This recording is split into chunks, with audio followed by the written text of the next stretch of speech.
and welcome to Parashas Chukat, National Unity in the House of Israel. That concept and more encapsulated in our infamous, at this point, letter Shin.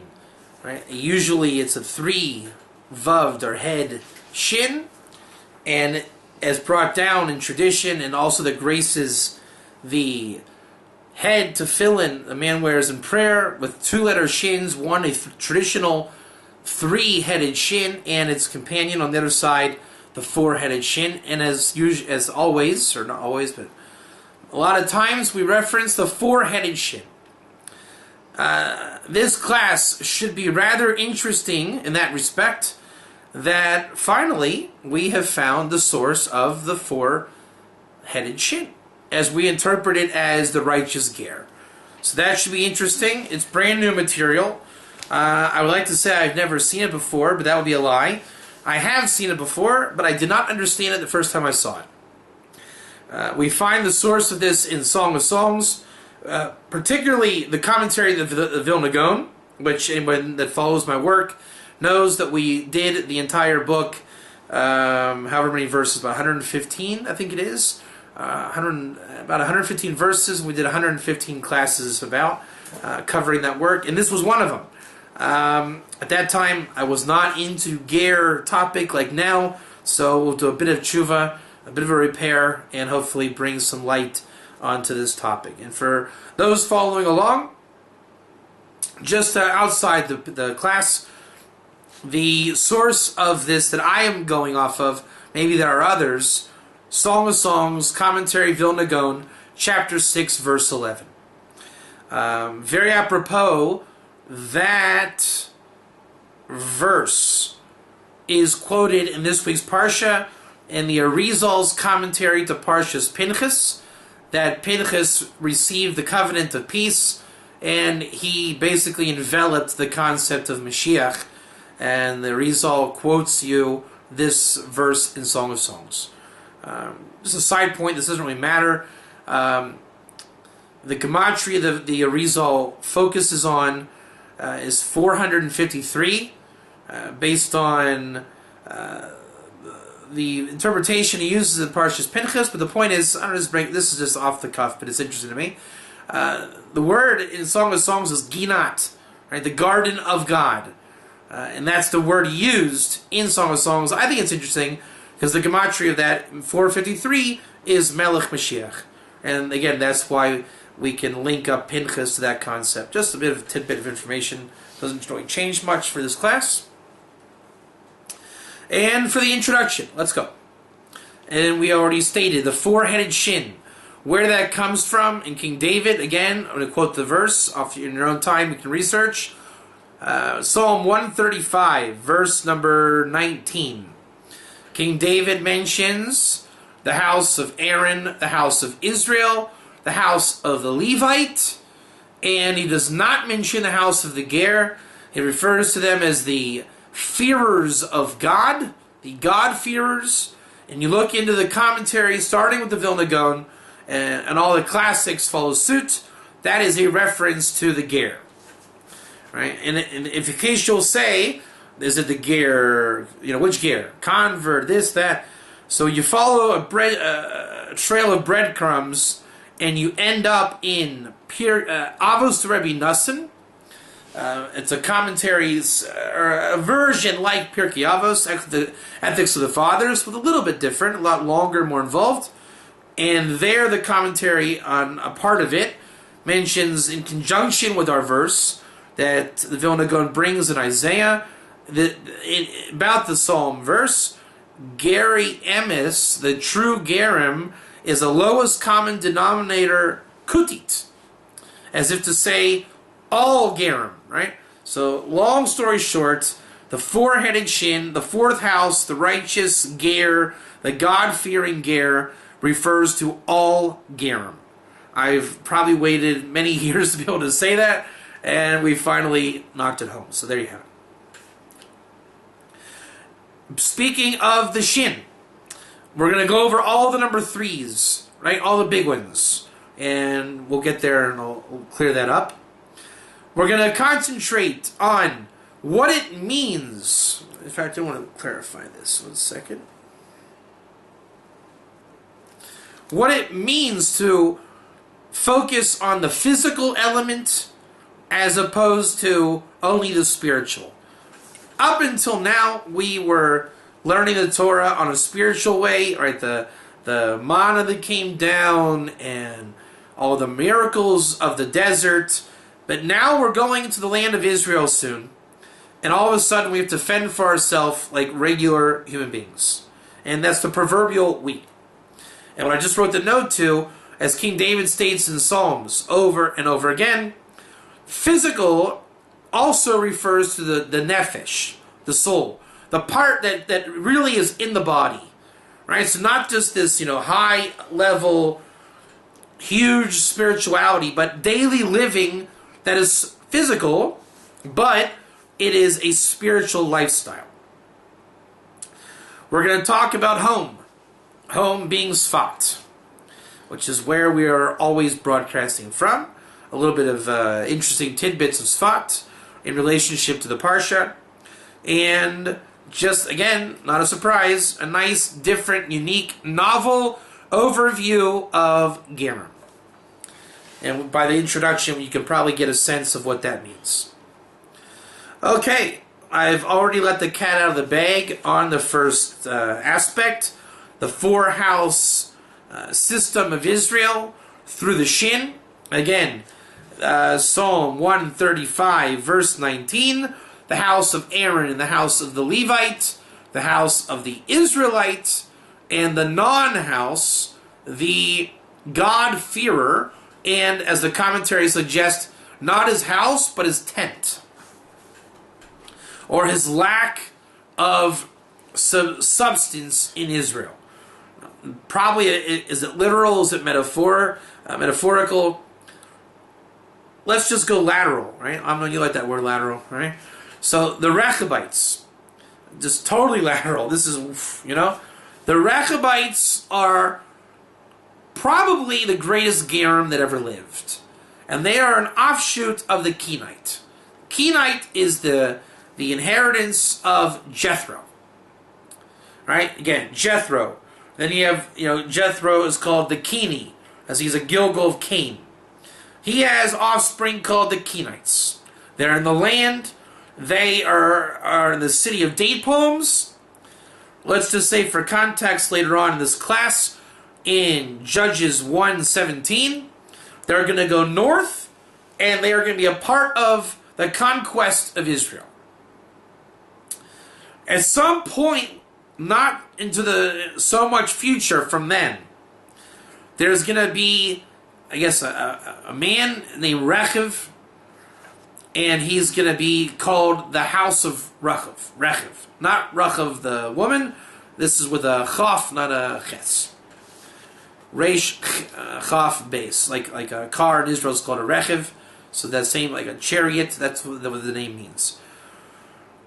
Whether or not the house of Rechav was so great, I think we say that he wasn't particularly the tzaddik that we're in reference to. But his offspring, I'm not so good with the story by memory. There's a reason, I think, I forget the story.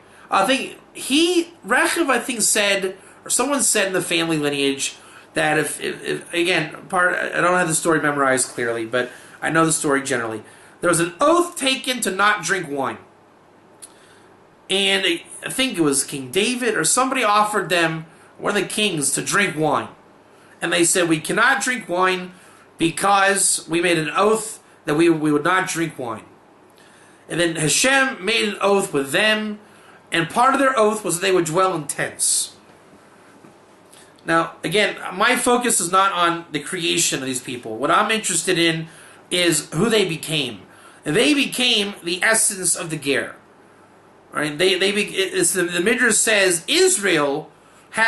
normative Israel has a covenant with God. And it's always by the dictations of covenant. But when we're not doing God's will, we are subject to lose awareness of our covenant. The Rechabites are different. because they have always refrained from wine, they are always in a status of being aware of their covenant with God. And the Midrash makes a claim that this is a superb covenant. That if their covenant, which is always, all the more so if Israel would do the will of God and even have a covenant at all.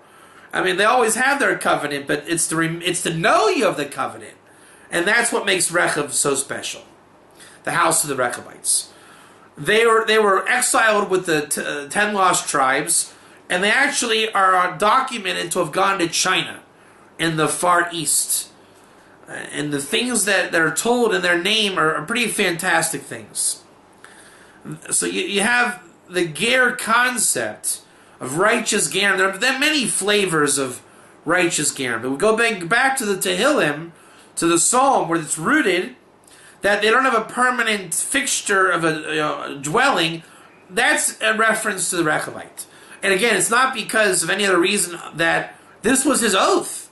Why they took that oath, ask them. But that was part of their initial inherent greatness.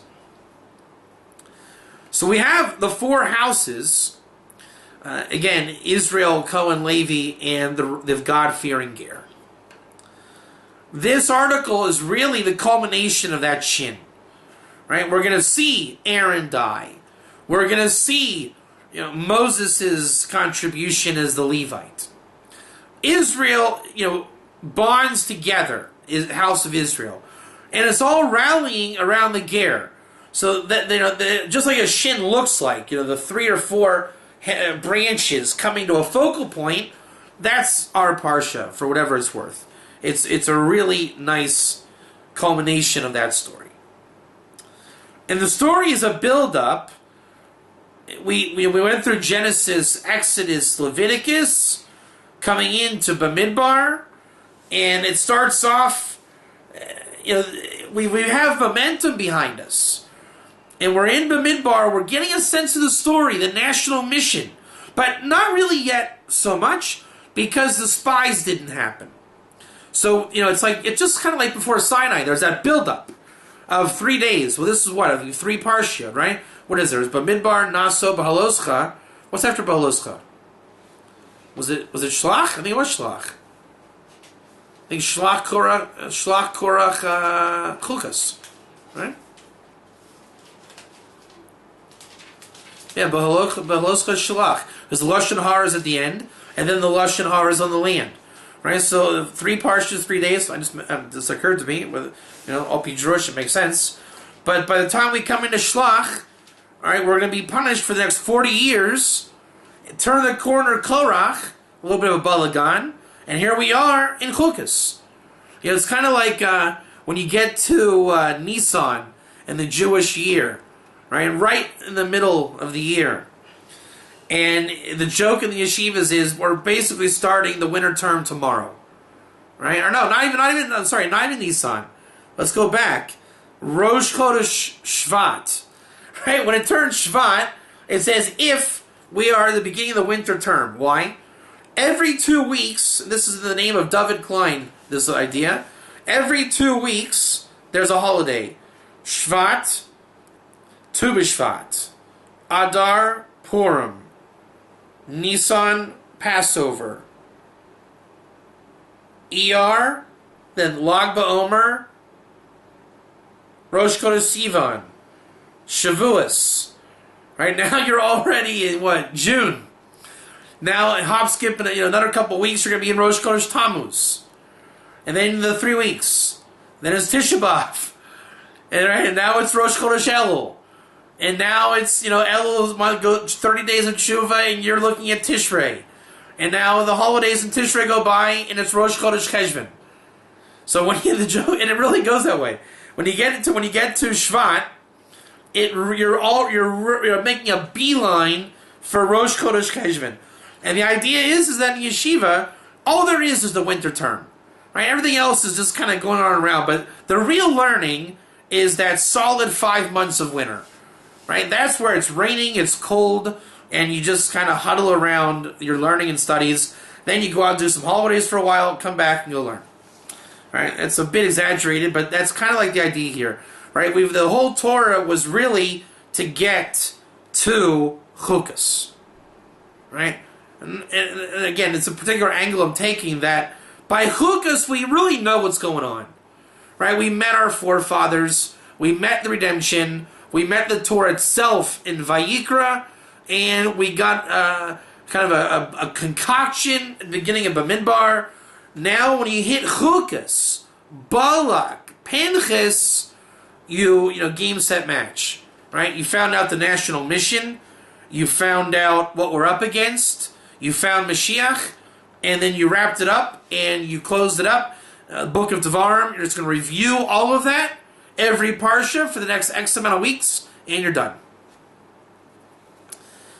That's where we are with Bamidbar. So we're right in the heart of it. This is the best time of year. We're right in the heart. It finally makes sense. We know who Moses is by now, right? If you are like me and you're following along at home, right? You've checked out your midrash for the last 20 weeks. You found new things. You've heard new ideas about Moses, Aaron, Miriam, Gerim, Jews, Israel. Right? You've heard a lot of things this year. And it builds up. And right now we're at the climax of that story. And one of the most essential lessons, at least this cycle and this series, is we're learning about being I don't want to use the Hebrew. Anav. Forget Anav. We're learning what it is to be humble. And I'm saying it in English, getting away from the Hebrew, because I did not know what humble means. And I asked some people this week, do you know what anava is? Or nevis, right? Do you know what humility is? Yes, humility is... They don't know. They give you a textbook definition of the word anava. Let's not do that. Let's go into the Webster's, Merriam's dictionary, and Merriam-Webster, and what does it mean, humble? I saw a wrestling quote online. It said, you know, to stay on top requires focus, hard work, and humility. I thought that was a great quote. So what does humility mean? Ready for this? It's not too profound, but it is not considering yourself to be better than other people. Period. We don't need fancy definitions. Well, humility is when you blah, blah, blah. No. Don't think you're better than somebody else. Period. No need for further elaboration. And this is Moses' greatest attributes. Right? If you want to get real with Moses, here it is. He did not think he was better than you. Period. Yes, he is aware of his greatness. The question is, why aren't you aware of your greatness? Everybody's great. That is not an altruistic kind of wishy-washy idea. Everybody is. And we might not know that now, but we're going there. And it will happen.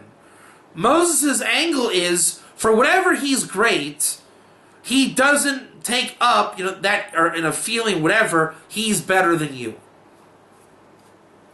When, the way prophecy works, Moses is getting revelation and enlightenment from Hashem. And it can come from anywhere. So for Moses to say, well, I'm pretty good, and he's pretty good, but that guy, not too good. That's where Hashem's trying to give the message from. So to get true enlightenment from God, the prophetic inspiration, you have to be open to every source possible. So if you want that, or if that's where you're expected to be, a non-state of humility is counterproductive to that. Right? If you're telling Hashem 3 out of 4 options are acceptable, then your revelation from Hashem is not acceptable, because it won't happen. Now, also, we turn the corner of the spies. We're coming into getting ready for Israel, and here we are. Balak's going to happen in the next week, where Bilam's going to come scout and look around and find weakness.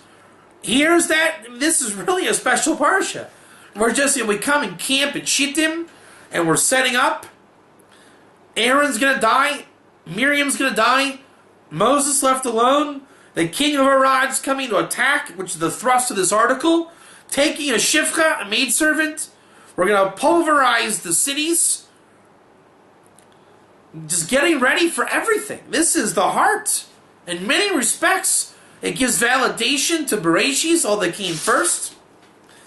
And what the story is, we've gone all around the borders of Israel. They've gone through Sinai, Red Sea, Moab, right? Transjordan. They went up north. They've literally circled this land. As much as Joshua circled Jericho, this entity called Israel has encircled what we would call Israel today. And what's fascinating is when you look at it in this way, this is the Torah, right? Moses never got to Jerusalem and the Temple Mount. Now, the trick question is, did Moses enter Israel? Everyone will say, no, it's pretty obvious. He prayed for it, God wouldn't let him in. Not true. Not true. Moses saw most of Israel. Now, where he did not get in is Eretz Canaan, where the Canaanites were located, Jerusalem, where the Jebusites were, the land of milk and honey. But in today's Israel, where we are today, or, down south below Mitzvah Ramon, all these places that today are Israel, Moses was there. Now, it doesn't change anything, right? Moses still technically didn't get in the land, but what we consider the land today, Moses was very much there. And those areas outside the peripheral are all going to become Ger strongholds in the future, mixed in with tribal possession. It even says where Moses died, he was buried in one of the tribal possessions. Who was it? Naphtali? I don't know. I forget which one it was. Yisachar. So it says that the lawgiver was buried in, I think, God. It was God. The lawgiver was buried in his portion. That's a reference to Moses. I think it was the tribe of God. Now, again, here we are in the borders all around. And the word for borders in Hebrew, one of the versions of that word, is the same as, if you were to spell it like the word Mitzrayim, like Mitzrim, Mitzrayim. So that's we see it's literal, but there's also a code. And when you look in the borders, you got Moab, Edom, just Jordan, Galil, Sinai. This word Mitzrim, Mitzrayim. The whole Torah story that was told. When you look in Kol HaTorah, the Vilna Gaon's author, authoritative book of the redemption, it really journals this idea, right? Where did Pinchas get the covenant of peace? Outside the land. Where was Joshua being Joshua? Where was everything being told was in this peripheral. Thus, it's the borders, let's call it even the land of the Ger, that contains the elements of the whole Torah. I find that fascinating, right? The Torah comes to us from the Ger element of the land. It's just fantastic. And in code even, it just works, again, like Mitzrayim, Mitzrim. Right? And there's the word in the Kol HaTorah, Turia. And everyone, what does it mean, Turia? And it's not a common word, but on Shabbos I can say I found that word. I would like to share what that means. Right? It's the Vilna Gaon will say in Kol HaTorah, Joshua was Beturia Mashiach ben Yosef. Joshua was an aspect of Mashiach ben Yosef. Or what is this word Turia? So the word comes from Targum Yonason in the book of Dvarim, and it comes from the word Turaisa. Not Duraisa like Torah, but Turaisa, Taf Vav Reish, Yud Yud Taf Aleph. And what it means is, when Korach was swallowed in the earth, his treasure was swallowed, and the translation of treasure is basically Turia. So it means treasure. That Joshua, for example, when the Kol HaTorah mentions Joshua, for whatever reason, in conjunction with Mashiach ben Yosef, it means the treasury of Mashiach ben Yosef. It also means a storehouse, speaking of the houses of Israel. But a storehouse by the gates, and the gerim are by the gates. So wherever there's the ger, there's the weapons of war or the treasury. So it's kind of like this code word of treasure, but in relationship with the ger. I just find that very, very interesting.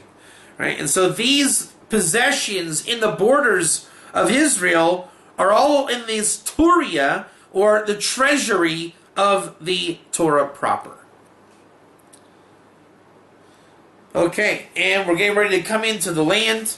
Just as a context, Moses is your wandering border personality. Joshua is going to come in through Jericho, and David is your Zion, conquering Zion personality. Pinchas is going to represent all three. Pinchas was with Moses on the borders. Pinchas came in with Joshua, and according to the Ralbag commentary in the book of, I think, Samuel or Kings, in reference to David receiving the word from God, G-A-D, God, concerning Aravna on the Temple Mount, the prophetic word came. The commentary states that was from Pinchas, right? That was his early master of prophet revelation, right? Just before he was revealed as Elijah, he was the prophetic power behind the empire that was known to David. Very interesting. All right, 3. All the threes. Abraham, Isaac, Jacob. Miriam, Moses, Aaron. Manna, clouds of glory, water. Cohen, Levi, Israel. Chumash, prophet, writings. Right? Well, there's a lot of these threes. And the shin is the perfect example of that. Right? The three-headed shin. But there's also 4. Right? So to get in a dogmatic view of 3 is not what it's about. The same piece that I was talking about, Avos to Rabbi Nassan, where it's like an elongated Pirkei Avos, Ethics of the Fathers. Again, it mentions with the 3 forefathers, there's the 4 matriarchs. Sarah, Rebecca, Rachel, Leah. And again, on the tefillin, there's the 3 shin and the 4 shin. And right now, we are losing our 3. So not only do we get 3, we lose 3. We lose Aaron, Moses, Miriam. We lose the clouds, the water. We just lost Aaron and Miriam. We just lost the clouds, the water. We're getting ready to lose Moses and the man. All right, this is where the article really is talking about. All the rest was background material. The people are not happy. This is not a good time. All right, we just got punished for 40 years. We just lost Aaron and Miriam. We lost our sustenance as we knew it. Moses is getting ready to check out pretty soon. We're coming into the land, and it's not like where we are now. Right? They had a free ride to university, all expenses paid. They had a meal card. Right? They had the parents buying them clothes. They had no job. Studying in school, doesn't even say kind of or not proverbially, but metaphorically, lo lishma.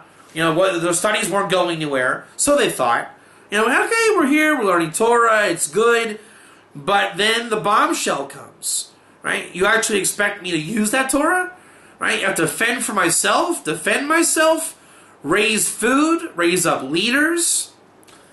All that hysteria is going on. Reality sets in. We have to cook, clean, right? It's like getting married, right? Your maid, your mom, your establishment, your yeshiva took care of all your stuff. You get married, all of a sudden there is a lot of responsibility. A lot of people get shell-shocked from that. To make matters worse, the king of Arad comes in, steals a ger. In terms of, the Rashi says that he was upset from the times of the spies, and particularly the big spy, Moses. Moses is called the big spy. In fact, Kul Hator, voice of the turtle dove, can be read voice of the spy. And one of the interpretations that is the voice of Moses. Which is interesting because Moses has uncircumcised lips and needs the interpretation, or interpreter. So one example is it was Joshua. Right? Joshua is the voice of Torah to Moses. And in the future, just like it was even before Joshua, there will be a Pinchas, Eliyahu, in the capacity of Aaron. So there's a lot of things going on. The king of Arad sees, remembers this whole thing with Moses coming in. And, Moses coming in with the people, there was no UN. So God is the UN. I mean, imagine that. Millions of people are just moving in. And you can't say, well, who gave them permission? Because it just happened. So imagine the UN makes a massive movement. And then, going back in time, God makes a massive movement. Hi, we're here. And so that's how things were done. I mean, and why do I say that's how they were done? Because that's how it was done. There was a Jewish people, or greater Israel, and they did move in, and there was not a UN. And how would you justify that if not God? Logically. The Jewish people move in that wasn't the UN. How else would that happen? I.e., was not by the agency of man.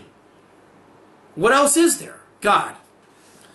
An example also is like with Herzl and the state of Israel. If you read Herzl's diaries, he'll say the guy was Meshug. Right? We're going to go get Rothschild for $1 billion. We're going to move in, and we're going to have this and that. You read Rothschild's diary, you'd think the guy was a loon. Only it happened. Not exactly the way he drew it up, but it happened. So he is only so far the lunacy goes, because it happened. It really did. So thus here you go, the king of Arad hears the story. He's not happy. The Midrash says it's actually an Amalekite king, and he goes north, because by now, remember, Israel is journeying all around the borders. Even if it says Derech Yamsuf, the way of the Yamsuf, think about it in regular Hebrew, right? If I'm in Sfat, and I'm going to, I don't know how accurate this is. Let's say I want to go to Carmiel, right? And I want to, and there's the road to Tel Aviv. So I say, how do I get to Carmiel from Sfat? And they say, do you know how to get to Tel Aviv? I say, yeah. Okay, you know the road to Tel Aviv? Yeah. So go Derech Tel Aviv. I say, okay. What does that mean? I'm taking the Tel Aviv road, but way before Tel Aviv, I'm going to get to Carmiel. So if the Torah says they went Derech Yamsuf, it doesn't mean A, they entered the Yamsuf, or B, they went to the Yamsuf. Anyone that knows Hebrew, the way it's used by Lashon B'nai Adam, the language of man, they went Derech Yamsuf, by way of Yamsuf. And that doesn't, again, where they were going, again, use the Carmiel Tel Aviv. I'm going to Carmiel. Good. Go Derech Tel Aviv. Same thing.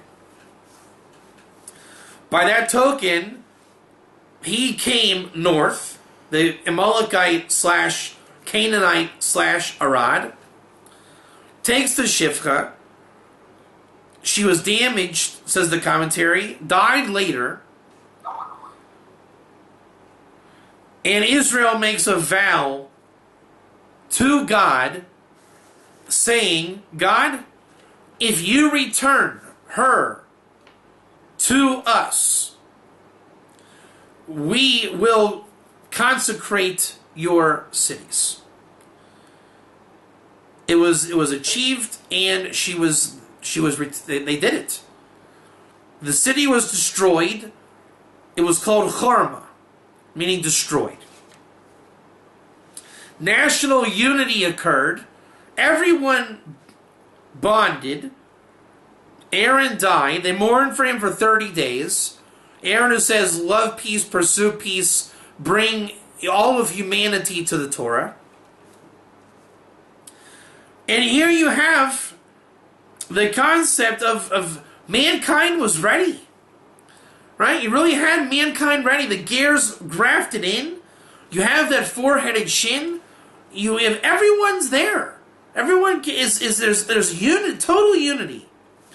And what you have is the epic Sfat story, right? The Chorma makes no sense here in context. When you go to Judges 1:17, it's very terse verses. It just says like something along the lines of Judah, Shimon, Halach, Yehuda, V'Shimon, et Ashdod, I think it is, or something like that. And that would literally mean Yehuda and Shimon went, like, not even to Ashdod. It's very terse. So when you expand it a little bit, and you read, the Kenites went north from the city of date palms.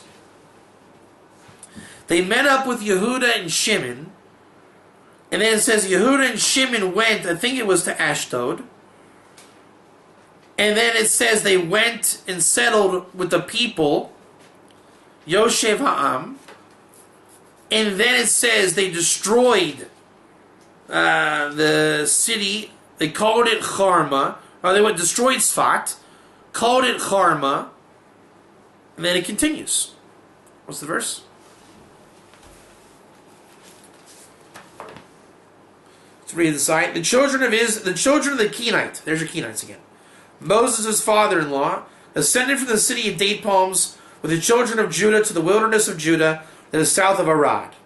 They went and settled with the people. Judah went with his brother Shimon. They struck down the Canaanite who dwelled in Saphat and destroyed it. He named the city Chorma.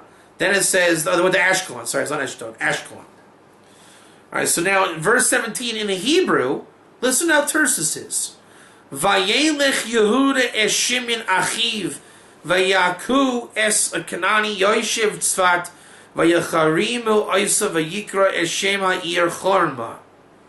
If I were to read that, not knowing what's going on, literally, Yehuda went at Shimon, very strange, with to his brother, struck the Canaanite, Yoshev Tzfat, and destroyed it and called the name of the city Charma.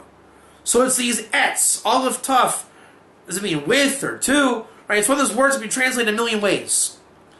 So the way that I'm looking at this, just for those interested, Yehuda, so the sons of the Kenite, father-in-law of Moshe, went up from the city of the date palms. I'm translating et with, the same way that Targum Yonasan does it, Targum Yonasan, with Bnei Yehuda, in Midbar Yehuda, that was in the Negev of Arad, so that is south, I'm aware of that, and they went, Yoshev Esa'am, they went and settled with the nation, with the people. The people are always north generally, right? That's just where they're generally at. And again, the Midrash says in our verse that there was an Amalekite king from the south that took possession in the north because the Israelites journeyed up to the north during those 40 years of the spies. Yehuda went with Shimon, his brother, struck the Canaanite. Or no, sorry. Yehuda went with his brother Shimon. Stop. They struck the Canaanite, Yoshev Tzfat, the dwelling of Tzfat. And by the way, the commentary suggests Yoshev is language yeshiva, which is study, right? And, in case you didn't know, or you probably did, the original studies were up here with Shem and Aver. And these are Kenites. Now, these are not, these are Kenites. They destroyed it. It called the name of the city Charma. So the city, and the Ramban will tell you that Charma is code for all the cities they consecrated. Now, you'll say that it was called Sfat and they named it Charma. Well, hello, in our Parsha, there was no Sfat, it was only called Charma. So we have to say there was Charma. And after they destroyed Charma again, because now, according to the commentaries, they obliterated it, they destroyed the idolatry, and it's called Sfat. So you'll say there was no Sfat over time. Why? Because it was apparently a Kenite place, a Ger stronghold. The Arizal says when Hashem destroys Zion, Eva Lamo Shalo, there will be a dwelling for him. and he says, don't read there, Eva, Aleph, Vav, Hey, and Atbash, opposite letters become Sfat. So you have basically, according to Arizal here, you have two schools of thought. Sfat is a cute little idea, just like, let's just, for context, let's say Dayton, Ohio, right? You can say, let's say Dayton and Atbash, or letters is whatever, Dalet, Yud. But let's say you find it in text, you say, when God destroys Zion, Dayton will be a dwelling for him. That's a cute idea, because, Dayton's... No. When the Arizal says Sfat is a dwelling for him, he's not being cute and funny about a creation of the Zionist state in 1948. Or let's say in his time, Achronin, 400 years ago, whatever they called it. Why would they... Because it wasn't new. It was always was. So he's saying Sfat is a dwelling going back to this story. Right? The Arizal is not going to make an idea of Torah based on a fabricated concept that was created by some institution. He's going on the biblical Sfat. And if you connect all the dots of Chorma, it makes sense. Right? And the Ramban gets you out of it by saying all the cities they consecrated were called Chorma, all over the place. So the fact is, the commentary suggests, was this Sfat in the Galil or in the south? And on first glance, it makes sense to only be in the south. But when you put the whole story together with the Kenites, it really pretty much can only be north. And that was the epic nature of Sfat. They obliterated, they destroyed the idolatry. The Kenites went straight up the gut and just killed the Avodah Zarah. And that's the, over history. Why was the Arizal possible? Why was the Zohar possible? Why was the Vilna Gaon and the Balatanya and the Chabadniks coming to Sfat in 1770, basically? Why was that possible? Because Sfat was consecrated. They said to God, God, deliver our enemies, and we'll consecrate the city. History will tell you, the verse will tell you, it was true.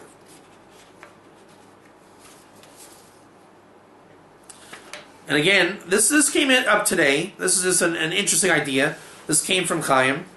The Rechabites didn't drink wine. Noah got busted by drinking wine. A lot of bad things happen in tents. Right? We're going to see Zimri and Cosby get speared. The Rechabites excelled in tents. It would look like, and this is not a command, it's probably, in my opinion, our opinion, a meritorious thing for a Noahide to not drink. One, you would tap into the Rechabites, which is a definite big merit, right? As pretty much the priestly Gerim, if there is such a thing. It liberates, rectifies Noah. It says that Joseph did a repair on Noah, whereas Noah revealed himself with alcohol. Joseph, with the brothers, when alcohol was there, held himself back. And Pinchas did even more so. Over alcohol and nude matters, he became the messianic figure by really perfecting that. Pinchas's name is a hybrid of Noah and Joseph, right? Chain and Noach, Yosef. Pei, Yud, Nun, Ches, Samech.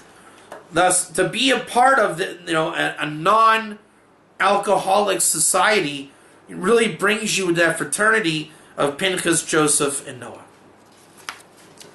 Which is the essence, really, of Mashiach and Yosef and redemption, salvation, that whole program. The Rechabites. Again,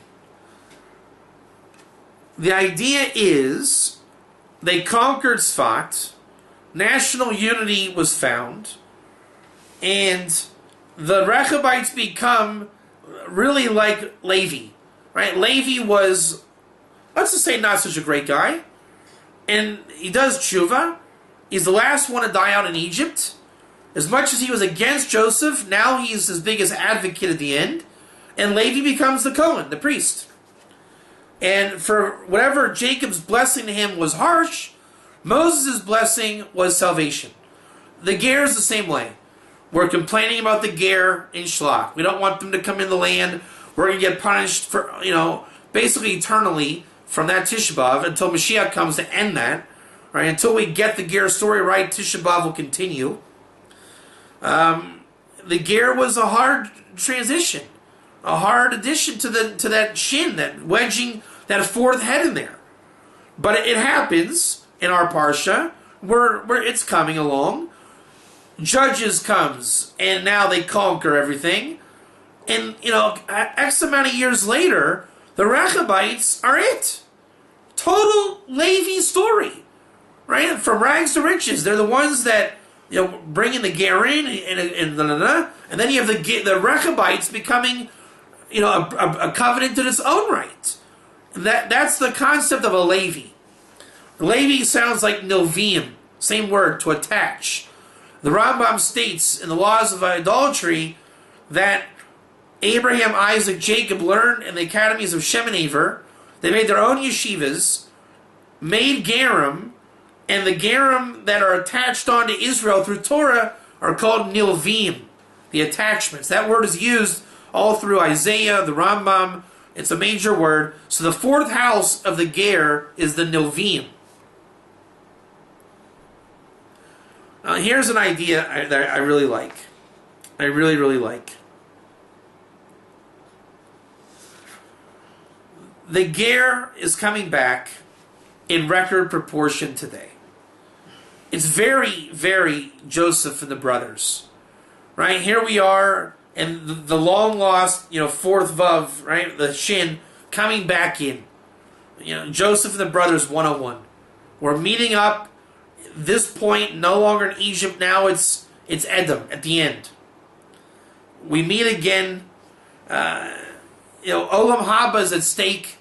This is really Olam Haba. This is the formation of Olam Haba. This is the world getting rid of their dirty garments. The Jews getting rid of their dirty garments. And it says that the non-Jew is a garment to Israel in the world to come. That is the most taken out of context thing I've ever heard. So here's a novel interpretation. You'll like this. The non-Jew is a garment to Israel in the world to come. Right? We've all heard this. The Ramchal states it. Some are offended. Some want to answer it up. Here's, I think, how you really answer it up. Adam in the Garden of Eden was naked. He was with Eve, and she was naked. They sinned. They didn't get the job done. The Ger and the Jew are very male-female. They have replaced Adam and Eve. Right? There is the Adam and his helper. With the Ger, with us, attached to the Shin, then no longer must man, right, the Adam program, be naked. Adam was lacking garments. He made garments at the end and should have realized that he needed garments, right? Who told you that you're naked? Adam should have said, look, I'm naked. I need to have clothes, period. Right? But again, not from sin, not from Eitz Hadas Tov Ra, tree of knowledge of good and evil, from the tree of life. Tree of life tells you I need garments. Right? Wisdom only comes as a garment. Where there's a Ger, there's wisdom. So the Ger in Olam Haba is to say that man, Adam, the four-headed Shin, will have garments. So the Ger there is the repair. And he is not your garment. It's the fact that he's there. The entire Adam 4 Shin program took an aliyah upwards and did the repair that Adam and Eve didn't. It says in the garden they sewed aprons on themselves. Chagorot. If you look at the word Chagorot, first of all, it's the Gematria 613, which can only happen when, we say the Torah is not valid if you take away a mitzvah, right? The Torah is eternal, so you can't take away a mitzvah. Without love the ger, for just one example, you don't have 613. Period. And those mitzvahs are the fabric of creation. And that's just one mitzvah. Other than the fact that the ger can keep every mitzvah. So it's pretty obvious. Now look at the word chagorot. The beginning and end letters spells the gathering of, chet. The task of gathering, in the middle two letters spells ger. Right? So the aprons they tied was they realized the need to gather the ger. And not the garment itself, just the idea. So that the apron showed an expression that they realized where they went wrong, what they had to do. Righteousness came out of them, and you effectively had the ger program. Right? You have Seth, Hanoch, Noah, Shem, Abraham, Isaac, Jacob, Jews, 4 exiles coming in the ger. The exiles coming in are part of the ger, coming back into the Shin, and you have a greater Garden of Eden, ger Toshav universe, where the world is knowing God, and you have a reinforcement, and a little strip of land of a nation of priests that support the word of God in the world.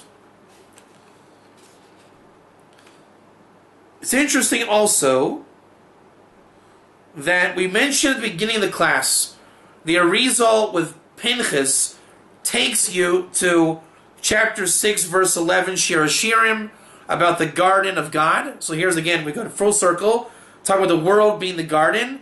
Again, the gematria, the word Ginat, Melech Mashiach, in conjunction with Pinchas. And we have in that verse in Shir Hashirim 6:11, the verse basically says, God entered his garden, and he went down to the garden of nuts, which nuts is basically outside the land of Israel in connotation. And only when you go by the ger, and the way the verse goes, can you see the B'nai Torah, the B'nai Mitzvahs, and the B'nai Chachma. And the ger represents, the 4 houses, the fearers of God, the God-fearers. So when you go around the ger, the God-fearer, you will see how great Torah, mitzvahs, and wisdom truly is. And that is all 4 houses of Israel are a necessity. Now if you notice a bit of code, this is an ongoing theory. It's chapter 6, verse 11. What's the hint? Can you get the hint? Chapter 6, verse 11, if you put together, it's 6:11, gematria Torah. So I don't know if it's always works, this thing, but a lot of times when you take the chapter and the verse, it yields a bit of a mazel hint of what's going on. And right here, when you read the Vilna Gaon and the commentaries on chapter 6, verse 11, this is really the essence of everything. Right? It's the ger, it's the houses of Israel. The nut represents Klippa and Kedusha. I mean, it's like the essence of Kabbalah. It's really the heart of Shir Hashirim. And it ends chapter 6. So there's a lot there.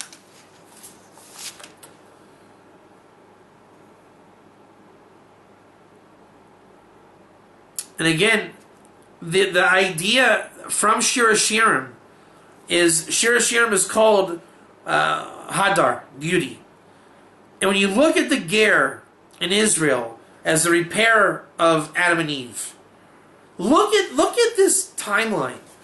You know, you have like Israel coming out, kind of like this maiden Shechina, semi-Rahmanis case coming out of the